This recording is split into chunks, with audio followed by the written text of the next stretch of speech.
So, I'm back again. Here lately, like and have been my favorite words. I gotta work on that. I feel like I'm doing so much talking at work, and then I get home and I'm just like, that like again. Anyways, howdy, good evening, good morning, good afternoon, whatever time it is when you're watching this. I was sitting here thinking, as I always am, please ignore the junk in my background. I was sitting here thinking about some of the things that went wrong in my previous relationship. And I was like thinking about how some of the guys I dated, I think I'm a roommate yarning again, weren't like inherently bad or selfish. Even though I may have called them selfish during our courtship and our relationship. When I was thinking about it from the perspective of, I realized and I journaled this to myself. I said I wasn't tired of bowling or playing video games, which was two separate exes. One enjoyed bowling, one enjoyed playing video games.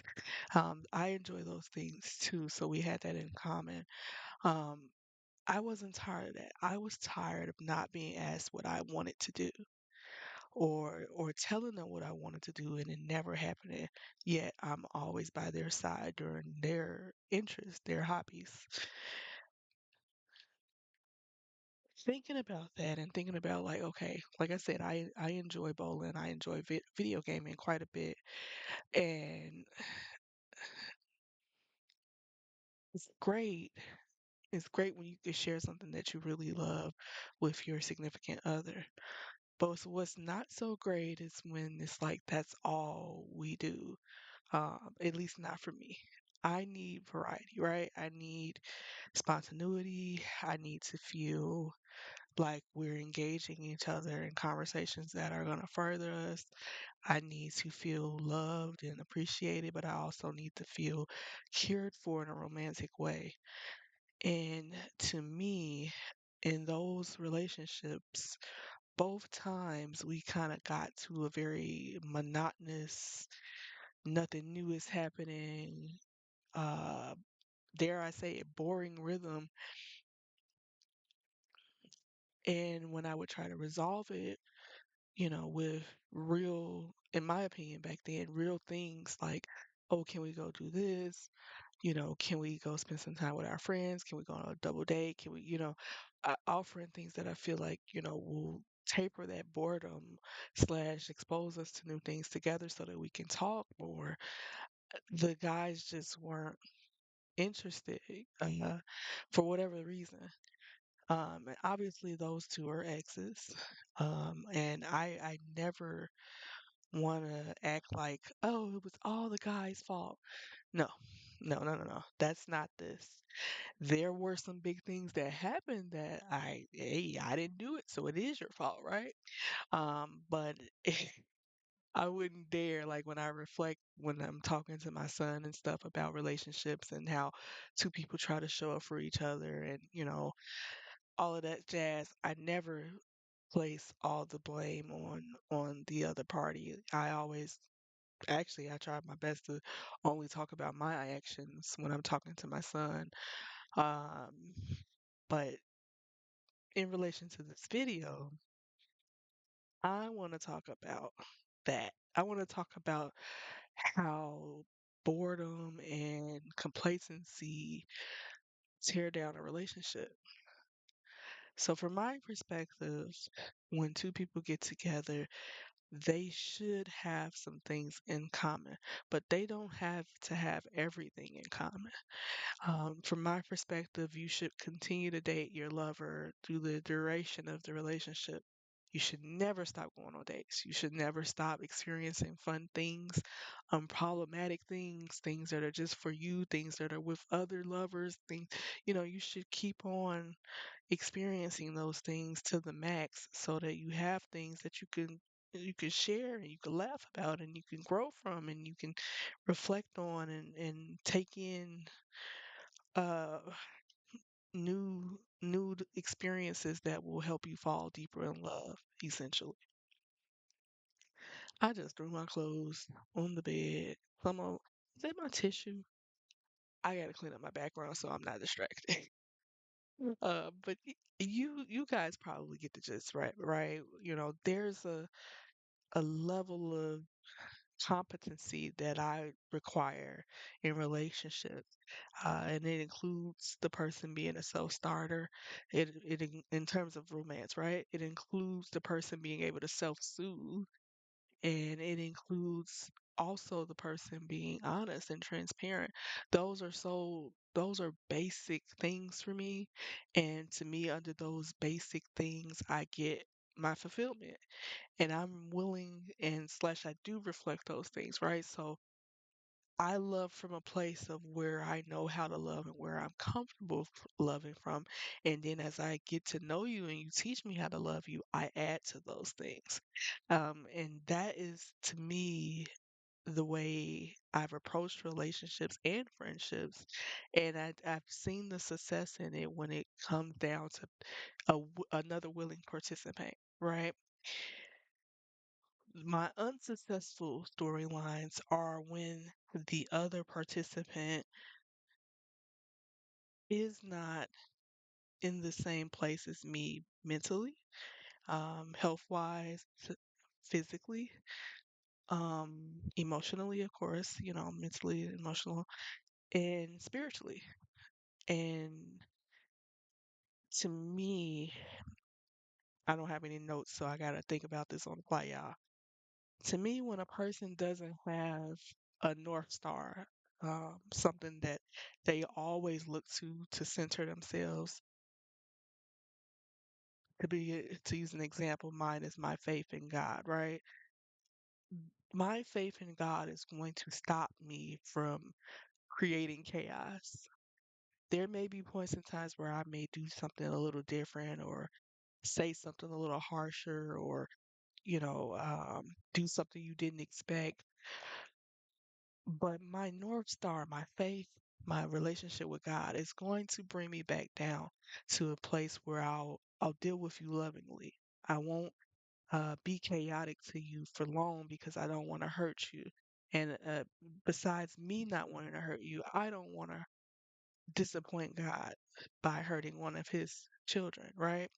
So to me, when people don't have a North Star, when people don't have something that is outside of themselves, that's bigger than themselves, that they can be committed to, it makes it easier for them to deviate from their word. So if they promised you, hey, in this relationship, while you're dating and got googly eyes, when you're in a relationship with me, I'm gonna do X, Y, Z. You're never gonna be alone. You're never gonna have to worry about anything. Da da da. Da. And then the relationship begins and things get hard or some things get adjusted. Da, da, da, da. To me, the person that doesn't have the North Star is the person that begins to express maladaptive behaviors, cheating, emotionally or physically, talking about you and your relationship to other parties, endangering the security and the sanctity of your relationship by exposing things that are about you personally, or it looks like them manipulating arguments or starting arguments or within arguments their abusive tones or unfortunately even physical abuse. Those things to me happen when a person has lost connection with something that's outside of them that's supposed to guide them. I call it the North Star, but it for a lot of people is God, right? Um, if you don't have that commitment to something outside of yourself and outside of that relationship, honestly, then everything in that relationship that happens that is bad is going to feel really bad. It's going to feel really big. And it's going to make you distracted in a way that's going to, make you deviate the person you presented yourself to be when you guys were courting. The person that gives the I love yous or, that is willing to go the little extra mile and isn't holding it against them every time they have to do something for them. Now, bringing it back to me and what I started with, my journal entry about it not being the video games and the bowling, but more so that I wasn't asked what I wanted to do or that I spoke up about wanting to do something different and it never happened. You know, that's something that in hindsight, it was happening while we were dating, right? So before the commitment is what I mean by when we were dating. That's you can't expect a person to change overnight. Think about how hard it is for you yourself to develop a new habit, right? I done started a cleaner eating lifestyle 72 million times since I was like 14 or 13, you know? It's hard to develop new habits, and it's hard to develop those habits when you don't, it's not for you. Like you're literally doing it in response to someone else requesting change. It's so hard. And I'm not saying that these men were exonerated. They're not exonerated, right? Because at the end of the day, we were adults, and if I asked you something and you said you can do it, I'm trusting you can do it, right? Or you're gonna do it, right? But what I'm saying is, I understand how it would have taken time, or how it could have been hard for them to take up new habits.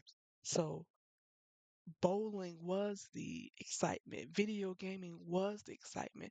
And then here I am, like, this is cool. It's a great hobby, and I enjoy doing it with you. But I also enjoy traveling, and I want to do that. And I told you that on our dates, and now here we are, and we're not doing it. So there's a little bit of me in what I was saying, but there's also a little bit of me in them holding on to what they prefer to do and not putting any effort into it, or not resulting in any change. I won't say putting any effort. You don't know what people are actually thinking of and spinning their wheels on, but no results happen. Okay, specifically with my ex with that loved video gaming, he would take a stab at it. Like, if I planned something, he definitely was gonna go. He definitely was gonna go. With the exception of a few things that were like, I think at that point, honestly, I think our relationship was coming to an end by that point, and I think that's kind of why he didn't want to do that. But for the most part, when we were actively in a relationship with each other and no breakup in sight, everything I planned, he came. He came to. So my problem with that relationship was that there was no romance because, in my opinion, there was no romance because I'm doing all the planning. So I don't have to pay. I will put that. I don't have to pay, but then I'm never surprised. The spontaneity that I enjoy, it's non-existent because I'm the one that's gotta say, is this something you would like to do with me? Da, da, da. Like I have to go through the planning process from top to bottom. And so by the time we get there, my mental faculties are sort of exhausted. And then on the date, because I am the one that planned it, it's just like a host of a party, right? Like I'm on because I want to make sure you're enjoying it too. So it's not even just about us being romantic anymore. Now it's thank you for coming. I know you didn't really want to do something like this. I know you would rather be at home gaming, like that's the way it was showing up in my world. Maybe in his eyes, maybe it was nothing like that and it was just he was just out with his girl. I don't know because that brings me to another point. I this person, give me one minute. They weren't very expressive emotionally. They were expressive emotionally as it related to sex, but they weren't very expressive emotionally. Obviously, I'm very wordy, so I got a whole channel for my rambles, right? dating him was like dating a newly constructed brick wall. And I mean that in the most respectful way. Very protective. Brick wall gonna shield you from the weather. Yes, it is. Brick wall don't move. You gotta go to brick wall. You can't be like, come on, brick wall. I wanna go over there and see that. Can you block me from the rain over there? No. No. No. And the reason why I say very young brick wall is it's not even because of the games. I game. I love gaming. I haven't gamed in a while because I'm working so much, but I love gaming, right? It's not that the reason why I say young is because like the emotional bandwidth and what triggered him when he seemed to like be faced with I might be right about an emotional subject. So it's not a A plus B or it's not a one plus two or it's not something like logical almost, but it's something that is very much so in the realm of I can see how that would be, but no one's ever taught me that. And no one's ever taught me how I'm supposed to not ignore you when I'm angry at you. And no one's never taught me how I'm supposed to just say, I need some space, or even take the space without saying it, but how I'm supposed to return to the subject matter so that you too can know that I mean you well, even if I'm upset with you or the subject, right? Those lessons hadn't come to him yet. And so that's why I say a young brick wall because not only was he stubborn, unable to really come to my side, I had to come to his side, but he also was like a stonewaller. And one time past the first time is abuse, in my opinion. And once I informed him of that and I saw like the way his rejection of that notion was and the way, he was, I ain't gonna say proud, but upholding why he's doing it and like I just knew like this is gonna be a hot mess. But we were already coupled by then, right? So it was already like, yeah, I'm here for the ride, I guess. Um, so that those are things like I said, like, in a relationship for me, I'm gonna need the ability to experience new things with you. If we seeing the same thing every day, which for that relationship was the inside of our bedroom every day, and that's it, doctor's appointments, kids in bedroom, that's not a relationship to me. That's not a relationship to me. And furthermore, I don't take too kindly to having to defend what I need. But when it comes to you, your demand and your opinion is simple, and I should just do it. And if I don't, I'm gonna get ignored. Those types of things, hell to the no. Sorry, can I say that here? But no. So looking back on the bowling guy, similar characteristics where emotionally unavailable or shut down when faced with a new problem or a new solution that they've never used before. That's kind of how he and I ended up falling out was, I was going through some things on my end. My father had had a stroke. This hair is like, ooh.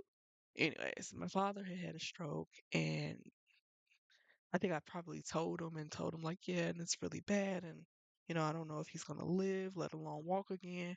And I think in the same span of seconds of that, he was like, okay, well, I I forget, this was years ago, but I just know he took it from that to, so yeah, the bowling alley opens at 8.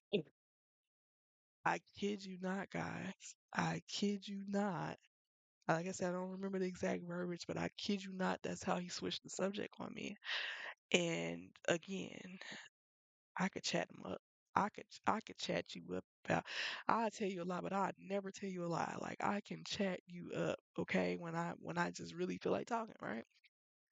But I remember feeling in that moment, the gut punch of knowing that I might care about somebody deeper in areas that I need than they have the capacity to care about me in.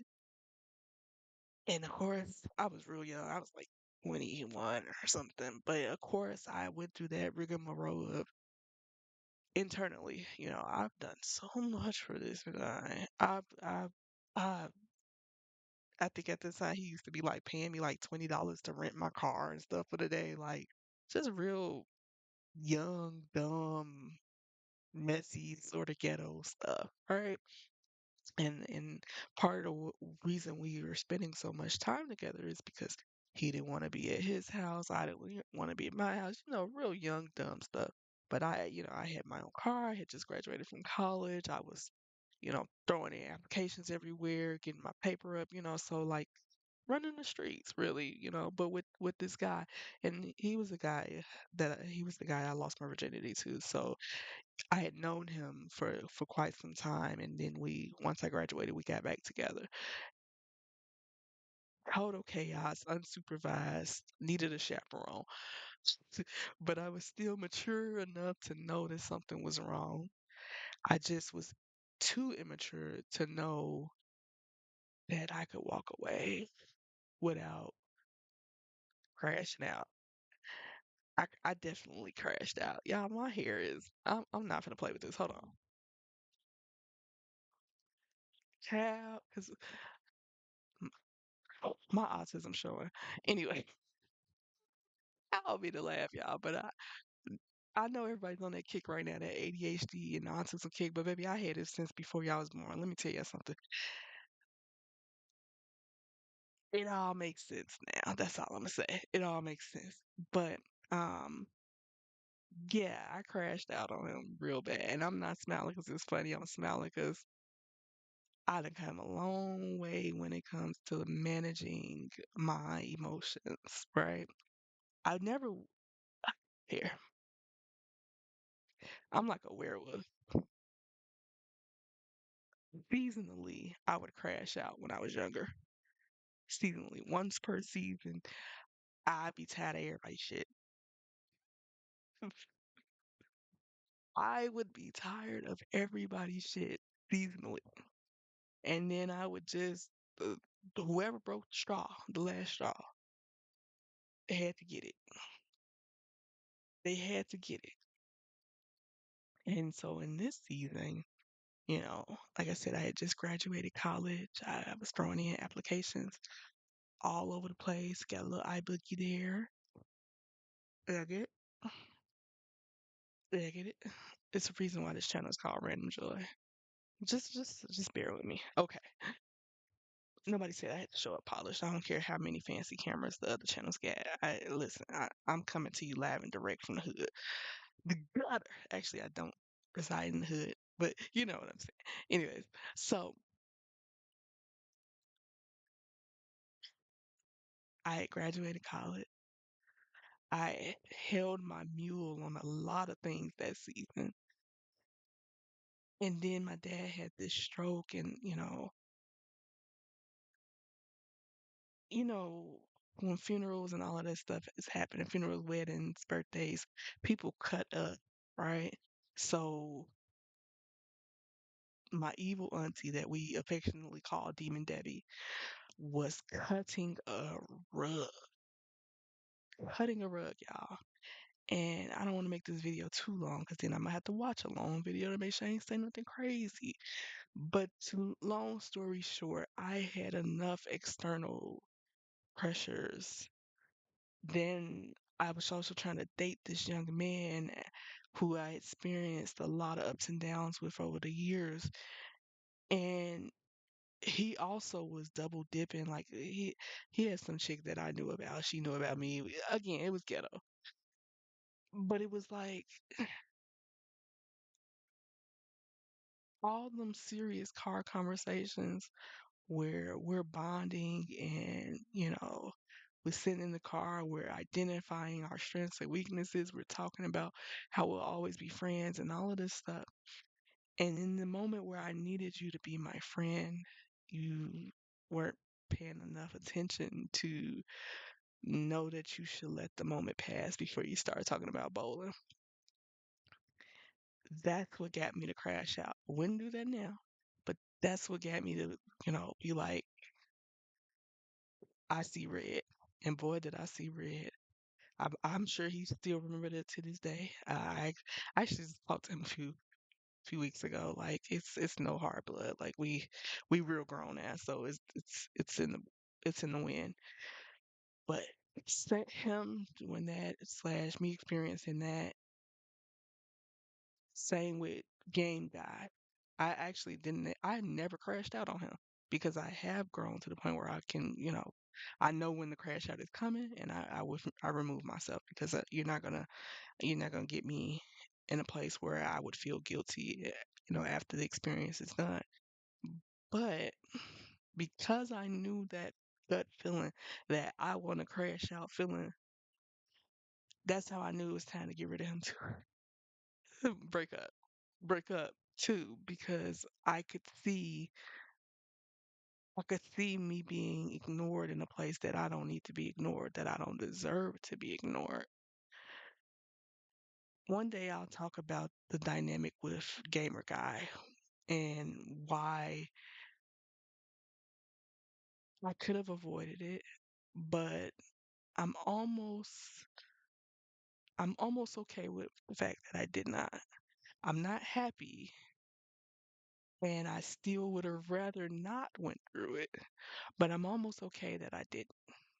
I talk about the lessons on another video, but just know, you know, in dating, you need to have what you enjoy. You need to already know that, and you need to hold on to those things. And if the person you're dating is not displaying that they already do those things, or that it'll be an easy uptake for them to begin doing those things, no, no, my love. No, my love. You cannot teach a dog to walk, or whatever the saying is go.